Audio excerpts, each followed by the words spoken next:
what happens is a lot of people are so focused on Port-au-Prince, but the outskirts are really hurting. They're forgotten about. As we're driving along the streets here, every couple of blocks will be huge gatherings of people lining up for either food or looking for jobs. So just in terms of when you give things out, you have to be organized about it.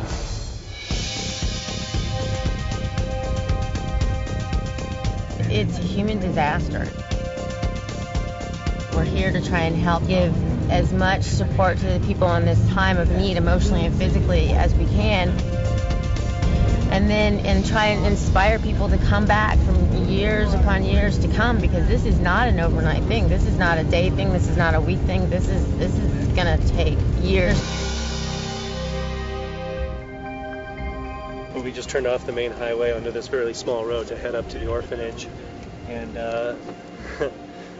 I just was staring out the window, and kind of suddenly right in front of me was a little boy with a big smile on his face. Yeah.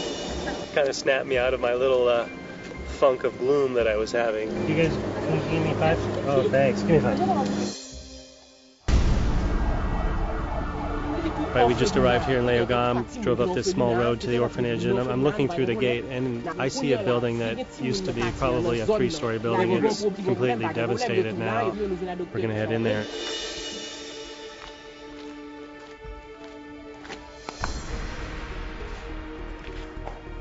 Somebody just told me that was the orphanage.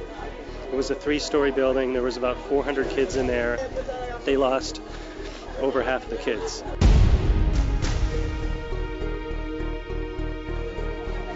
The top 2 stories just collapsed into the first, and they said that a lot of them are actually still in there. This is really sad to see.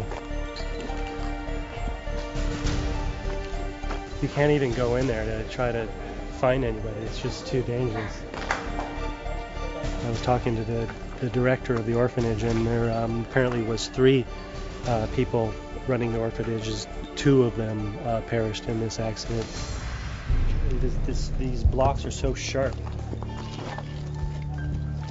and heavy. I mean, look at, no wonder we're seeing so many of these terrible crush injuries. I mean, look at that, it's a really sharp edge, and this is a really heavy block, and this thing's tiny compared to some of the things we saw in the tent at the hospital by the airport. Just limbs just shredded to pieces by rebar and concrete blocks like this.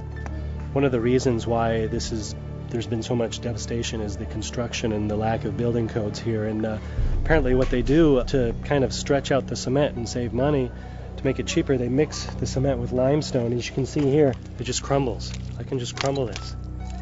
And there's pieces like this all over the place. Here's another one.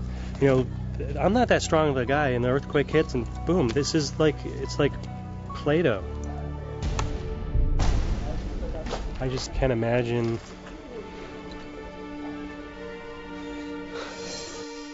Just trying to imagine if it was my kids in one of those schools, and trying to dig through something like this to find them. Just, you can't comprehend what that would feel like as a parent.